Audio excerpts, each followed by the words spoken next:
一个过程。所以先讲到这里，我们来看一下，有一个往下看哈。所以设计师是化妆师还是人类学家？这个大家应该都会答吧？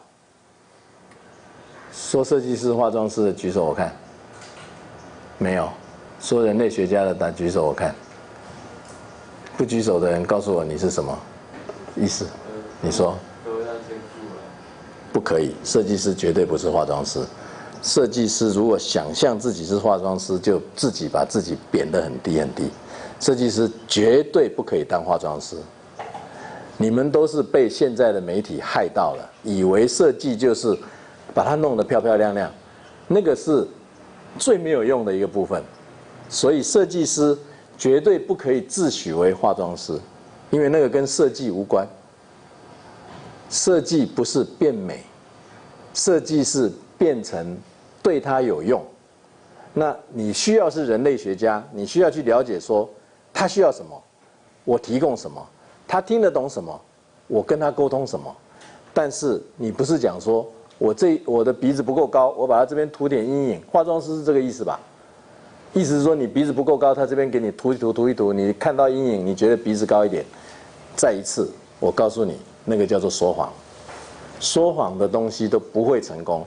你如果真的需要鼻子高，那你就想办法把鼻子真的变高，而不是去涂影子把它变高，那个没有用啊。所以千万不要认为设计师是化妆师。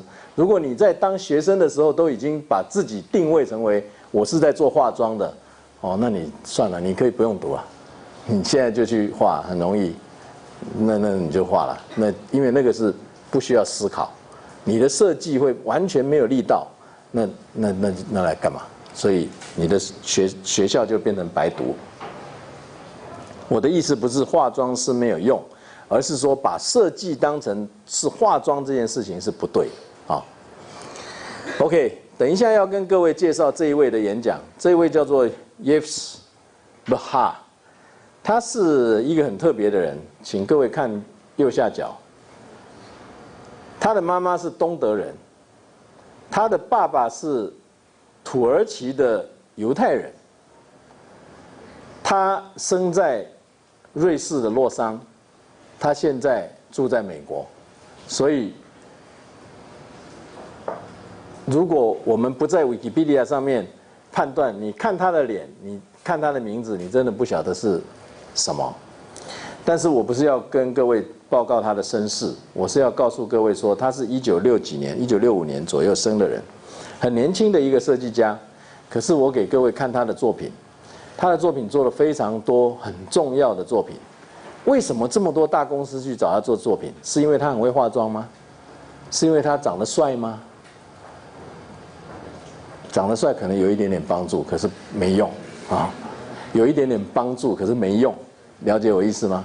就是大家喜欢来跟你握手换名片，可是想给你钱的时候不会给，所以帅不能换到真正的这个产品或服务的成功。这个是他帮美国一个非常大的家具公司 Herman Miller 设计的灯。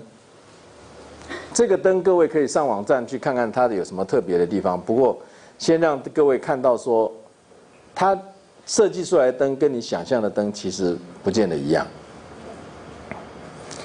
这个是他最近有一个杂志叫做 Fast Company 高速公司这样的一个杂志访问他，他讲了这一段话，他说 ：“Too many design firms operate like a law office。”太多的设计公司把自己开得像一家律师事务所一样。什么意思呢？设计公司一进去，你就看到很多座位，一格一格一格一格。那 where their approach has more to do with how much service they can provide for the client， 就是说有多少服务我可以提供给客人。所以他不是讲说这个律师事务所有什么不好，而是说律师事务所一样的这种，只是讲说，哎，我可以尽量的替客户做服务的这件事情不够啊。那他怎么说呢？他是这样说的，他说 ，But our responsibility， 我们的责任 is 是 also 也是要怎么样子呢 ？influence how design permeates culture， 这句话是最重要的。作为设计师的人，最重要的责任是不只要服务客户，他同时要做一件事情，是说设计如何渗透到文化里面去，也就是透过你的作品，让它变成影响文化的一部分。影响文化是什么意思？它就变成影响下一代。所以他说 ，design's purpose 设计的目的 is to not only show us the future， 不是只是做一个怪怪的东西说，哦，这个是非常未来性的东西，而是 to bring us the future， 意思是说把未来直接带到现在，让你现在就进入未来。那么那个其实就是设计的责任。所以这就是为什么我刚刚说不是化妆，化妆做不到。它的目的，设计的目的是要渗透到文化里面去，是透过设计的作品、产品变成人家的用品，变成去影响到文化。因为它在用，所以它会变成文化的一部分。各位只要想想看，我们有多少现在我们觉得理所当然的生活形态的一部分是人家设计出来的，你就知道设计影响文化有多重啊！所以这是他的说法，给各位看一下他的一些作品。所以，我归结了一句话说，他的这些谈话对的那个杂志的谈话，我归结出来，设计是现在跟未来的对话。你必须站在现在，但是你必须跟未来对话。这个对话成功了，你的作品就成功了。这些是他做的东西，这一部可能大家比较熟悉，这个有没有人没看过的？知道的举手，我看。好，不知道的举手，我看。那不知道这一部电脑的人实在不可以。我为什么说不可以呢？因为这一部电脑叫做百元电脑，它就是 MIT 的那个 Media Lab 的负责的头 Negras Pondy， 他的毕生的愿望就是希望能够做一个，他认为所有的电脑都是有钱的小孩在用，没钱的小孩怎么办？所以他要把电脑做得非常非常便宜，送去给落后的地方，他全部是免费送的。所以这个所谓的百元电脑不是要卖很便宜，而是要非常这个免费的去送给那些小孩。所以他刚刚的那位设计家，他为什么替他们设计这个产品？而且他把他的公司的服务分成3种，其中一种设计这种东西呢，他认为这个是他的社会责任，所以他都是等于是不收利润在做的设计。这就是那一类的设计啊，所以我是觉得说，如果你对设计关心，而你不认识这一台电脑，那个不可以，因为那你就是花太多时间在认识别的东西。这个是他设计的家具，这个是他设计的一个非常重要的东西，是法国的一个电视频道，他跟法国的一个电话公司叫做 Orange 这一家公司合起来设计了一个 set-top box，set-top box 就是电视的机上盒。它的这个机上盒在做的事情呢，事实上就是未来不会有电视，未来只会有网络，所以电视公司都知道，它现在如果不改到网络上去，它未来会非常非常的吃亏。所以这个是法国的这一家电视的 channel 跟一家法国的电信公司合作起来做的一个 set-top box。这个呢是一个耳机，那么它的耳机是直接挂在这里。但是又当麦克风又当耳机，它是利用的是这个骨头的震动，去让你听到跟让你讲话的时候呢，它不是靠麦克风收，它是靠骨头的震动去收，一个比较特别的东西。但是目的我不是要跟大家讲科技，而是在讲它设计这个是什么。你看它这里是一个什么？是一位女子坐在这里，可是它的每一不同的手机、不同款式的手机，这个形式不一样。等一下我们解释它为了什么。这就是这3只手机，完全一样的手机，一只金色铜的颜色，一只黑色，一只白色。白色的这一只叫做 Trash Talk， 就是就是乱讲话，这个叫 dirty talk， 这个叫做 sweet talk。你要知道，完全一样的耳机，它开始取不一样的名字，跟它没有取名字，同学可不可以告诉我一下，说你看到名字的时候，你的感受是什么？当你知道那个是一个耳机，我不管你觉得它好不好看，它就是一个方方的东西。那当它开始取名字的时候，你觉得是怎么样？你有什么感受？当他开始取名字的时候，我觉得他爱上了他的东西啊。谁爱上谁的东西？设计者爱上他的东西，才会想帮他取名字啊。设计者爱上他的东西有什么好处？就他会尽力的去为他的东西改造了他想要的东西，然后可能也会考虑到那个消费者的需求。那他为什么不取一个名字，他取3个名字？取3个名字，哎，应该是为了有所区别吧。你说，你先不管设计师有没有爱上他，你看了以后，你觉得怎么样？对于名字吗？就是说，这个3个耳机有3个名字，取这样子的名字，那你觉得怎么样？你作为一个消费者，你觉得怎么样？我个人觉得有点多余，无聊，啊？对。好 ，OK， 来。说对于他的名字吗？对于手机那个耳机是这样设计，包括包装变成有名字，每一只，这个是 trash talk， 对，这样，对 talk， 很有趣。那我觉得很有趣。有趣，你的感觉是有趣。我觉得他立刻就给我3种不一样的情境的想象，就是他可能适合就是3种不同的人这样子。你会选哪一种dirty talk 吧。OK， 好，这个是那个 trash talk， 它这边印的看不太清楚，但是它是印这个东西。现在有没有感觉？应该是有感觉才对，至少我觉得是说，哇，他实在很聪明，因为他本来是卖1只耳机的。刚刚这位同学讲说，他要选的是 dirty talk， 可是如果你买了1只 dirty talk， 你会不会开始鼓励人家去买1只这个？说不定你有钱，你还会再多买1只，对不对？说不定你会收集3只，对不对？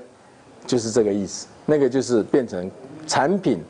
上一集上上星期我们说的，产品变成经验，变成 experience。所以前面您刚刚讲说有趣，那个是一个 experience， 无聊是一个 experience。他如果什么都不做，你连无聊都不说咯，对不对？他如果什么都不做，你说耳机，那就是正常，它叫做 commodity。可是你开始给他一个评语说无聊，无聊就是 experience。我的经验是这个无聊。他说有趣，那不管你是有趣还是无聊，他开始创造你的经验，就是这个意思哈。沟通就是说对故事，这个就是靠这个小说故事，不是要说很长哦，就是说这么一点点，这几个字这样子乱七八糟乱打一通，取一个这样的名字，他就在开始跟你说故事了。所以不管你喜欢的是 dirty talk， 是 sweet talk， 还是 trash talk， 你已经开始在跟对方说故事。这个是跟大家讲沟通，就是说对故事。这是他的作品，你不得不，至少我很佩服他了。我觉得输他。那他可以把设计做到这么干净利落，而且他收起来的时候是全部压平，所以在结构上面它又很牢到可以坐。因为椅子我说过是最难设计的一种东西，你身体会动来动去，它不能垮掉，但是你还要能够把它通通收起来，那就真的很不容易。你知道这个盖子如果没有盖上去的时候，其实它就压扁了，可是因为有个盖子，所以它扣在那里，所以它就不会扁了，就是这样简单的一个概念。这是他设计的摩托车，请各位同学看一下这个摩托车有什么你觉得它该有其实却没有的东西。它有刹车了，它不会没有刹车。它也有加速，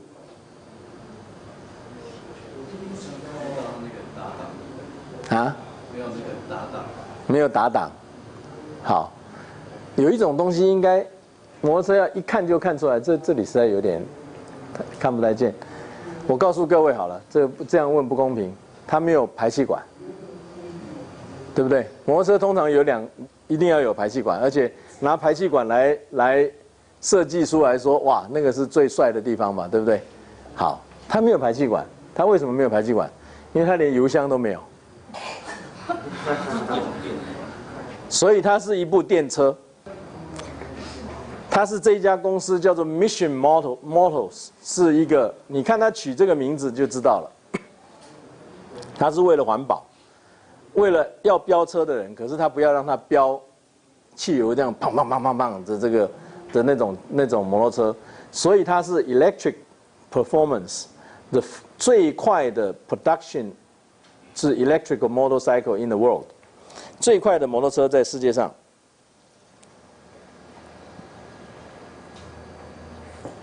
因为它很轻，非常非常轻，这个就是他刚刚设计的那个机上盒。站着的时候字是这样，躺下来的时候字自然变这样。他设计的是 UI user interface。现在设计一个产业，你不管你是学建筑、学工业设计，其实有一种东西你应该非常用心去研究，说不定以后呢你会在这里变成大师。它事实上是 UI experience， 就是你在电脑上用的使用者界面，它所提供的一种经验。我们现在常常在电脑上用，在手机上用，在哪里用，那个界面都不够好。那这里面有很大的空间可以去做，所以他设计了这个的 user interface。他帮他的一个朋友设计了这些瓶子，这些是水瓶，里面装的就是矿泉水。他的朋友告诉他说，他的小孩都喜欢喝那个没有营养的糖水。所以他很想要有一种东西呢，是利用设计来影响他，让他变成爱喝水而不爱喝糖水。所以他就设计了这个。各位看到瓶子觉得它是咸的，举手我看；觉得它是没味道的，举手我看；觉得它是甜的，举手我看。但是它里面是水，所以它卖得很成功，因为大家都去喝那个感觉甜甜的水，其实是水。那他的对话，他的跟小朋友的对话是说，小朋友想不想喝水？其实你已经看到这个瓶子，你就感觉到说，他好像非喝不可，而且好像这一瓶还是酸的嘞。这是他设计的家具，我很喜欢他的这个家具。这是他的板凳，这是他的事务所。他的理论是不面对面怎么能沟通，所以他们的事务所是大家坐在一起面对面。所以很多人说设计要一人一格，以便能够专心想，那都是胡说八道。设计没有互相讲话讲来讲去，怎么做得出来啊 ？OK， 我们来听他讲话。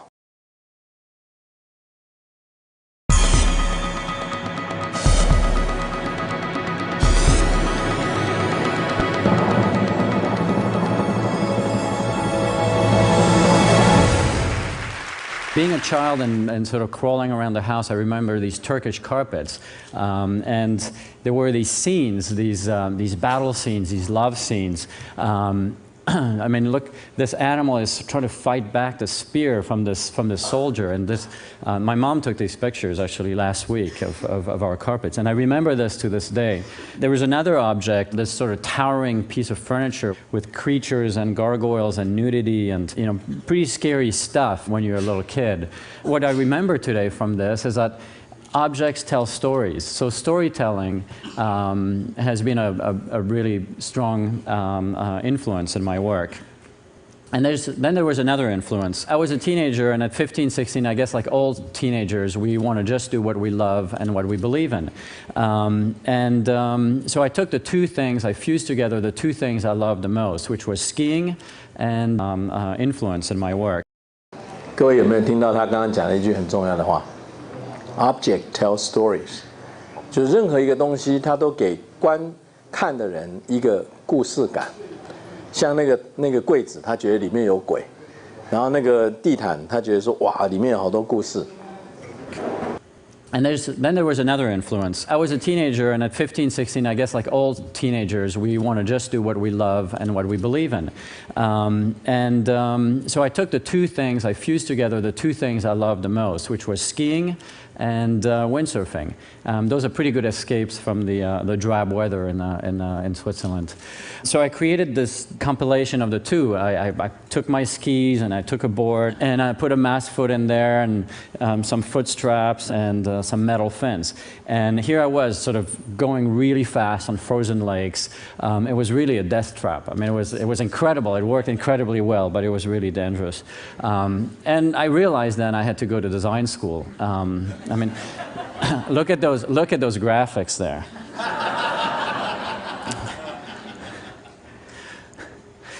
So I went to design school, and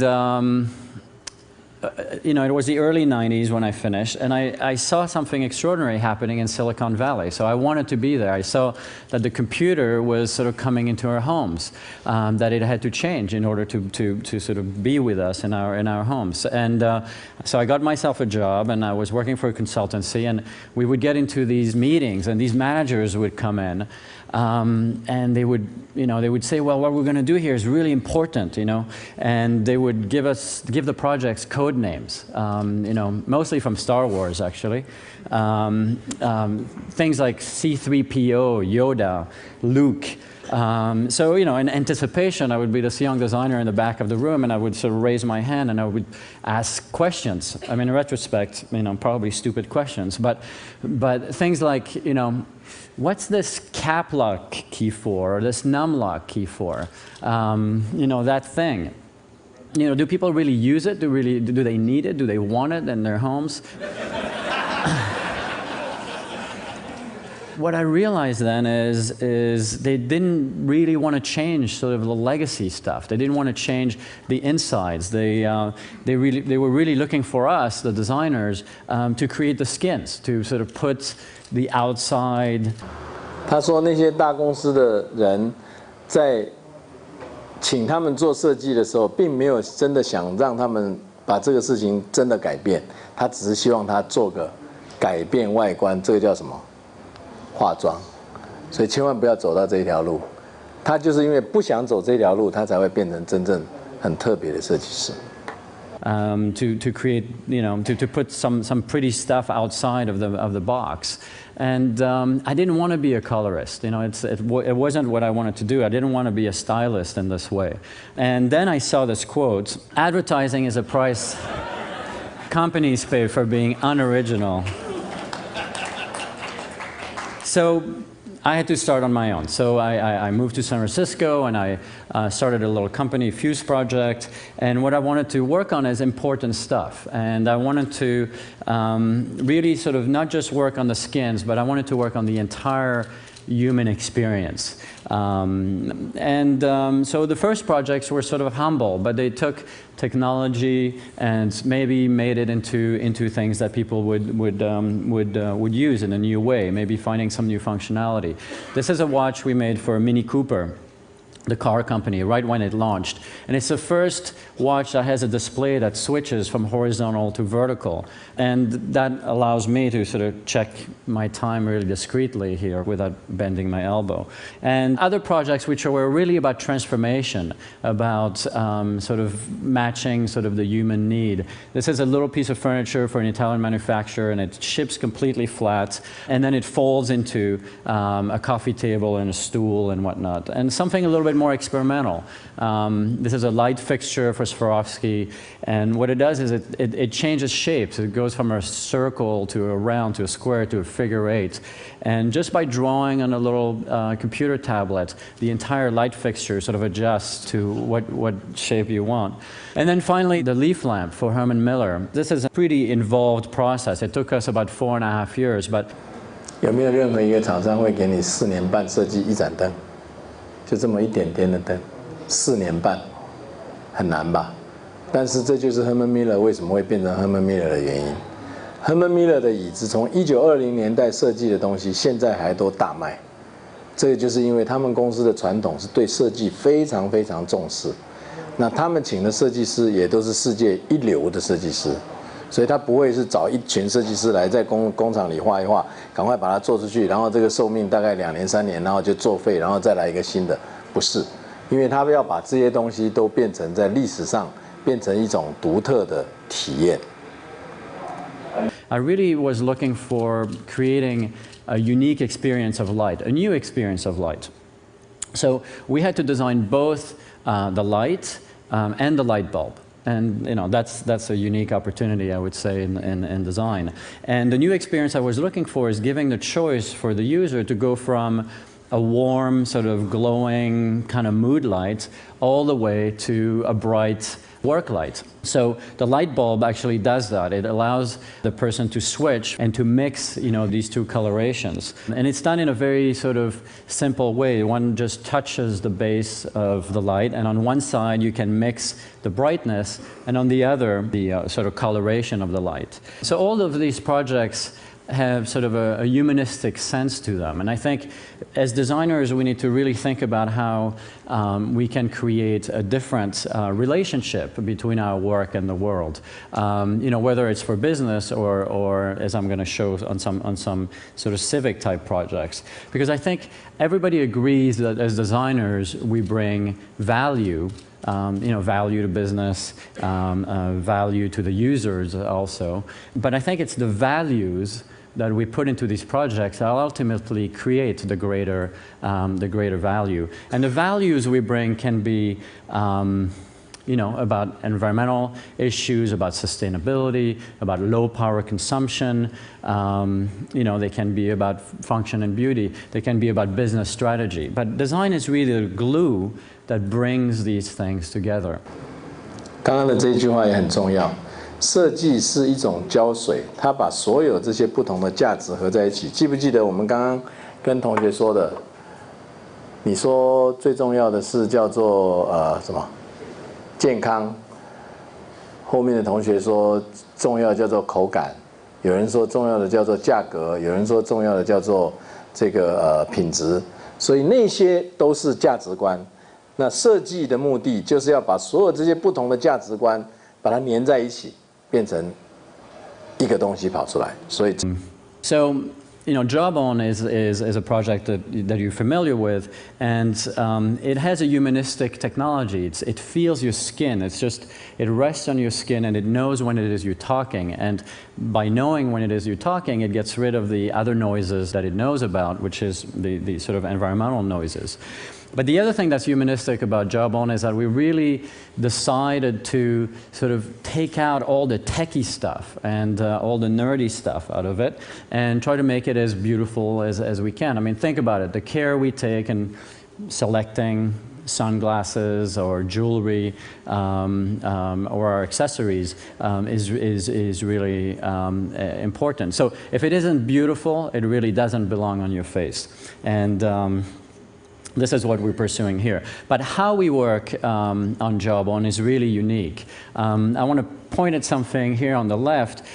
This is the board. This is one of the things that goes inside that makes this technology work. But this is the design process. There's somebody changing the board, putting traces on the board, changing the location of the ICs as the designers on the other side are doing the work. So it's not about slapping skins anymore on a technology. It's really about designing from the inside out. And then on the other side of the room, the designers are making small adjustments, sketching, drawing by hand, putting it on the computer, and it's what I call being design driven. There's some push and pull, but design is really helping define the whole experience from the inside out.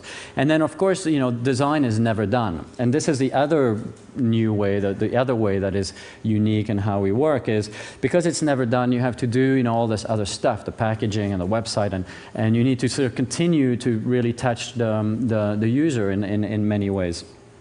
And but how do you retain somebody when it's never done? And Hossein Rahman, the CEO Aleph, Jawbone, really understands that you need a different structure. So in a way, the different structure is that we're partners. It's a partnership. We can continue to work and dedicate ourselves to this project. 这个地方哈，各位如果有志于从事设计的人，这个是很重要的一个概念。他说，一个真正好的设计，寿命很长的设计，它是永远不会做完的，它是一直做，一直做，一直做。可是如果你是一个业主，你的这种永远做不完的东西，你怎么样留住你的这些设计的人才呢？因为他永远想要去做新的东西。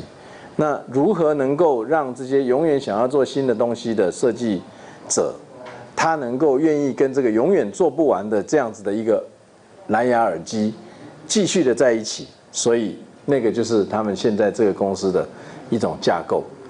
它的架构呢，就是说，这个设计耳机的公司呢，其实是找这个设计公司变成他们这一只手机的合伙人，也就是这一只手机不管卖多少，他们都一直在赚钱。那他一直在赚钱的时候呢，他就会认真的去想说，那这只耳机能不能再多改一点什么，它就会变得更好。所以他就不断的帮他改得更好，改得更好。因为改得更好已经不是业主的事，他本身已经是业主。所以这个就是他在讲他的这个很年轻的公司，他们现在几乎，我看他们的这个 project 里面，几乎大概有2/3都是直接把他的设计拿去跟人家合伙，那所以变成是一个产品线的合伙。project, and then we all sort of share in the rewards. And here's another project, another partnership type approach. This is called Water, and it's this guy from Los Angeles, Thomas Arndt, Austrian originally, who came to us, and all he wanted to do is to create a healthy drink or an organic drink for his kids to replace the sort of high sugar content sodas that he's trying to sort of get them away from. So we worked on this bottle, and it's completely symmetrical in every dimension. And this allows the bottle to turn into a game. The bottles connect together, and you can create different shapes, different forms. Thank you.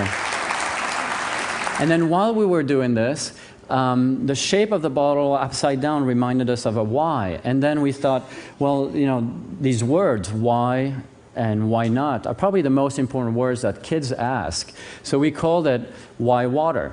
And so this is another place where it all sort of comes together in the same room. The three-dimensional design, the ideas, the branding, it all becomes sort of deeply sort of connected. And then, the other thing about this project is, we bring intellectual property, we bring a marketing approach, we bring all this stuff, but I think at the end of the day what we bring is these values, and these values create a soul for the companies we work with. And it's especially rewarding when your design work becomes a creative endeavor, when others can be creative and do more with it. Here's another project which I think really sort of emulates that. This is the one laptop per child, the $100 laptop. I mean, this picture is incredible. In Nigeria, people carry their most precious belongings on their heads. This girl is going to school with a laptop on her head. I mean, to me, it just means so much. But when Nicholas Negroponte, and he's spoken about this project a lot, he's the founder of OLPC, came to us, he really, about 2.5 years ago, there were some clear sort of ideas. He wanted to bring education, and he wanted to bring technology, and those are pillars of his life, but also pillars of the mission of one laptop per child. But the third pillar that he talked about was design, and at the time I wasn't really working on computers. I didn't really want to from the previous adventure. But what he said was really significant, is that design was going to be why the kids were going to love this product, how we were going to make it low cost, robust, plus he said he was going to get rid of the cap lock key and the num lock key too. So I was convinced, We designed it to be iconic, to look different, to look like it's for a kid, but not like a toy.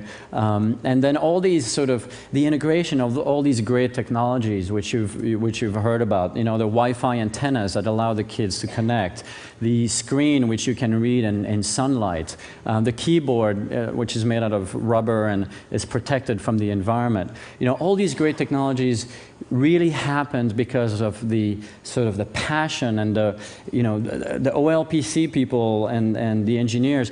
You know, they fought the suppliers, they fought the you know, the manufacturers. They, you know, it was such a, I mean, they fought like animals for this to remain the way it is. And in a way, it is that will that makes projects like this one, you know, allows the process from not sort of destroying the original idea. And I think this is something really important.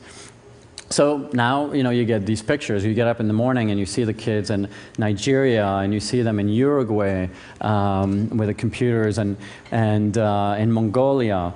And we went away from, you know, obviously the beige. I mean, it's colorful, it's fun. In fact, you can see each logo is a little bit different. It's because we were able to bring to run during the manufacturing process 20 colors for the X and the O, which is the name of the computer. And by running, by mixing them on the manufacturing floor, you get 20 times 20, you get 400 different options there. So the lessons from seeing the kids using them in the developing world are incredible. But this is my nephew Anthony in Switzerland. And he had the laptop for an afternoon, and I had to take it back. It was hard. And it was a prototype. And a month and a half later, I come back to Switzerland, and there he's playing with his own version. Like paper and cardboard. So I'm going to finish with one last project, and this is a little bit more of adult play. Some of you might have heard about the New York City condom. It's actually just launched, and actually launched on Valentine's Day, February 14th, about 10 days ago. So the Department of Health in New York came to us, and they needed a way to sort of distribute 36 million condoms for free to the citizens of New York. So a pretty big endeavor, and we worked on the dispensers. These are the dispensers. There's this friendly shape. You know, it's about kind of, it's a little bit like designing a fire hydrant. You know, it has to be, you know, easily serviceable. It has to sort of tell, you have to know where it is and what it does. We also designed the condoms themselves. And I was just in New York at the launch, and I went to see all these places where they're installed. This is at a Puerto Rican little mom and pop store, you know, at a bar on Christopher Street, at a pool hall. I mean, they're being installed in like homeless clinics everywhere. Of course, you know, clubs and discos too. And here's the public service announcement for this project.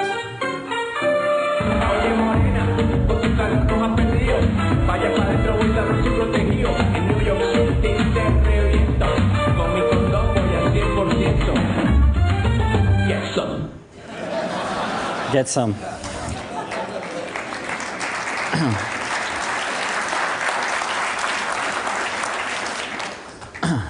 So, you know, this is really where design sort of is able to create a conversation. Conversation 就是说，所有的设计，包括他现在刚刚在设计要让纽约的市政府送给纽约市民的保险套这样的东西，都需要去跟真正想要使用的人的对话。I was in these venues, and people were, you know, really like into getting them. They were excited. It was creating a, you know, It was breaking the ice. You know, it was getting over a stigma, and I think that's also what design can do. So I was gonna throw some condoms in the room and whatnot, but I'm not sure it's the etiquette here. Yeah. All right. I have only a few.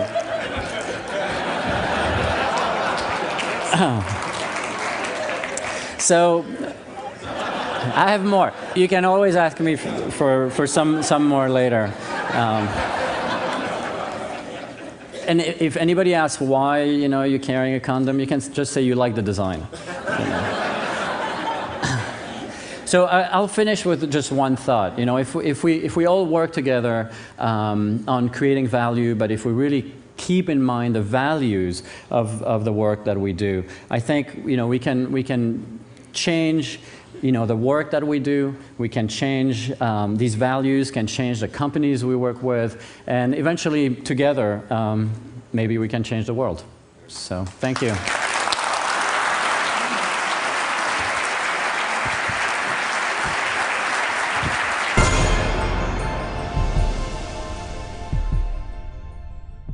那么，